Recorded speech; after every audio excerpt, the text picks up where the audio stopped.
10 free VST plugins that you will actually use in your production, and that by the end of this video will allow us to transform these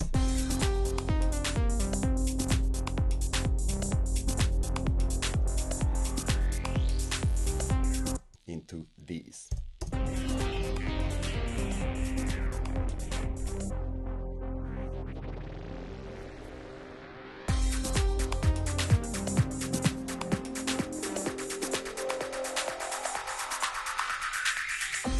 Absolutely for free. Let's go. If you don't have time to watch the whole video, all the links to download these plugins are in the description. I want to start with one of my favorite one. It's from Glitch Machine. It's called Hysteresis, and it's a very glitchy delay that allows you to transform any sound in very weird sounds.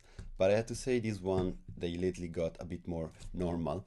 The other ones that I tried, even the paid version, was really hard to fit in the production, but this one, I think they did a great job. Check what it can do to a drum pattern like this one.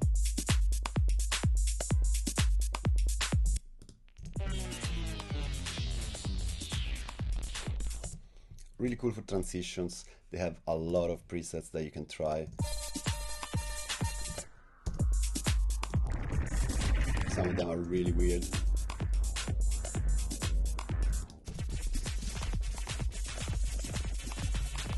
Some of them are really cool, especially for transitions. I think it really works well on drums, but you can try it on any sound and see what you get. Second one is from Valhalla. It's called Freq Echo, and it's one of the least mentioned amongst the free Valhalla VST.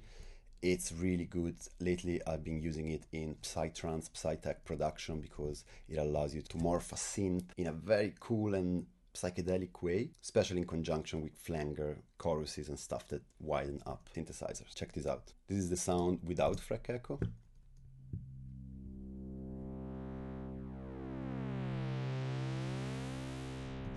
Pretty nice mono moog, but check out when I add Freq Echo with automation on the shift.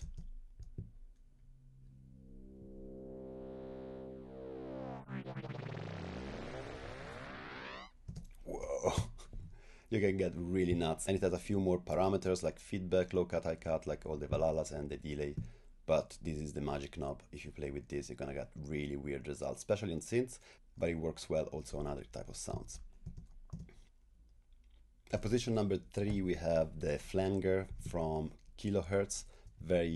It's one of the army of free plugins that I have. Checked them all out, but start with this one because I found it to be the best to widen up mono synths and to make my stereo image to sound really professional and interesting. Check this out. So we have another mono moog sound, similar to the previous one. It sounds like this.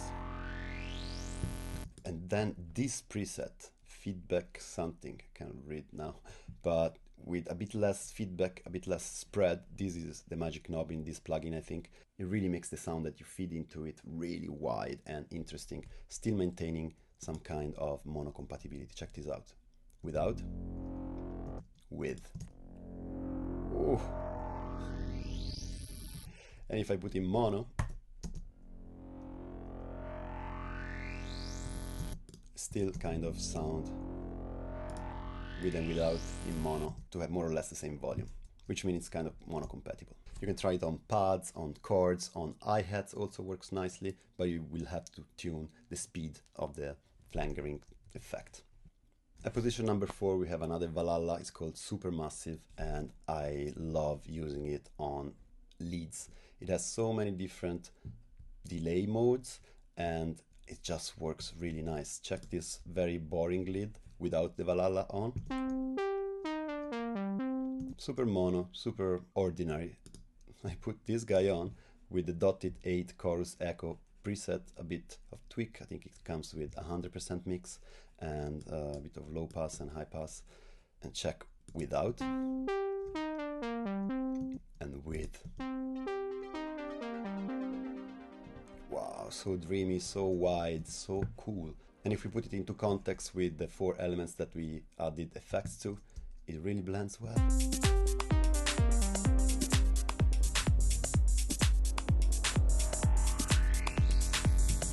As you probably know if you follow my channel, I'm a hardware synth addict. I have chronic gas, and this is another plugin that I find really cool to widen up my synths.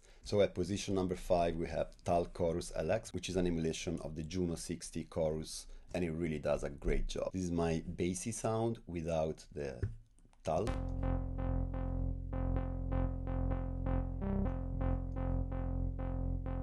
Very nice, but check with it. You have 2 modes. I like the number 2 mostly, and you have a gain and a stereo width knob. I like to put it more or less in the middle. Works on synths, works on vocals. Try it out, it's free. Another free hidden gem is Pancake 2 from Cable Guys. This is one of the coolest panning plugins. You might say Autopan from Ableton or the Autopans from the DAW you're using are good enough, but check this out. Here I have a already kind of wide synth that I made with my Prophet 6. It's really nice, but check with Pancake.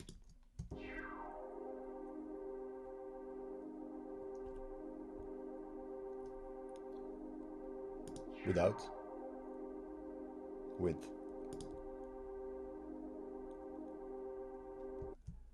And this I basically draw a custom curve, which is typical of the Pancake, which is typical of the Cable Guys plugins. This is much more versatile than the Autopan from Ableton, which I still use sometimes, but the main limitation is that it has only one kind of shape that you can choose, and you cannot blend or customize them. Here you can really draw whatever you want and make even crazy panning effects. Together with what we did so far.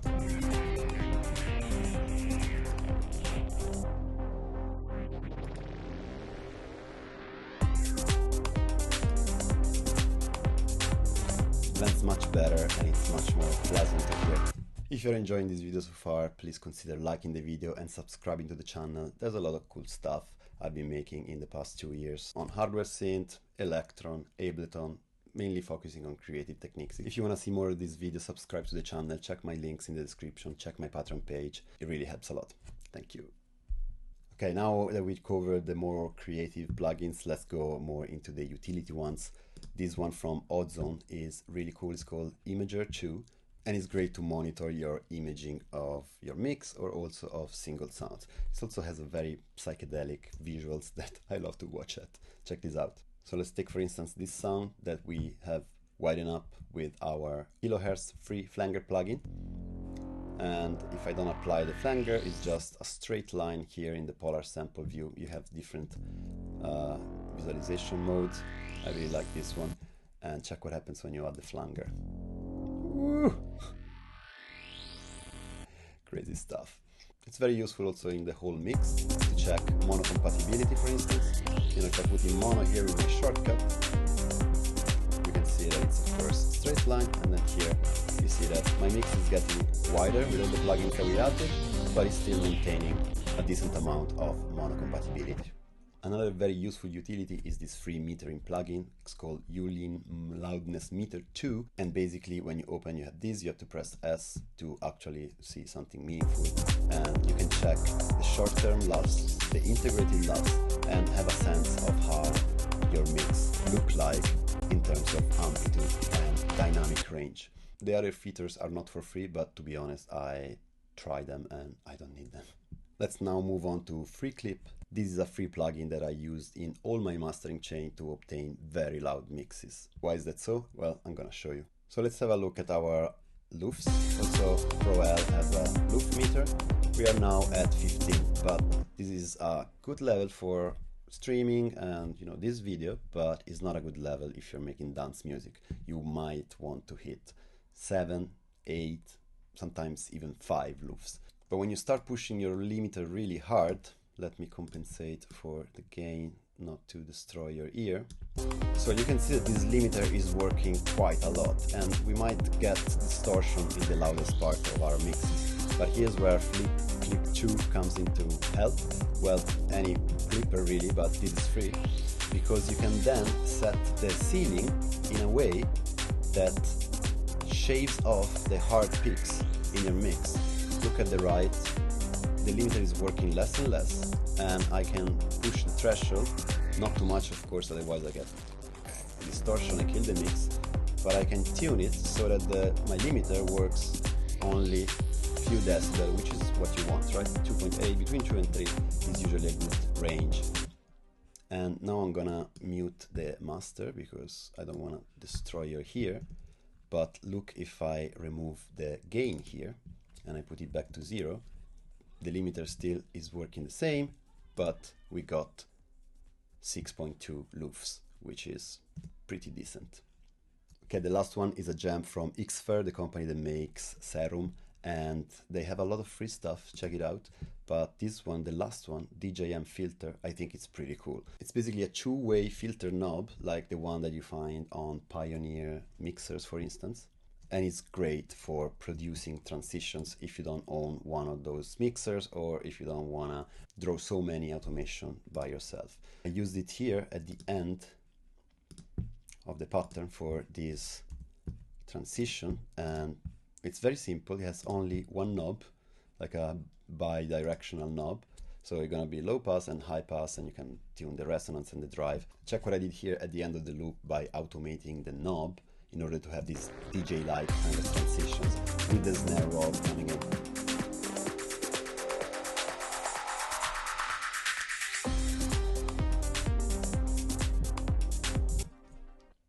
I hope you enjoyed this video. This is what we were able to do with completely free plugins, so go and grab them, and I promise you're gonna use them a lot. Just as a reference, I'm gonna play the loop without any plugin.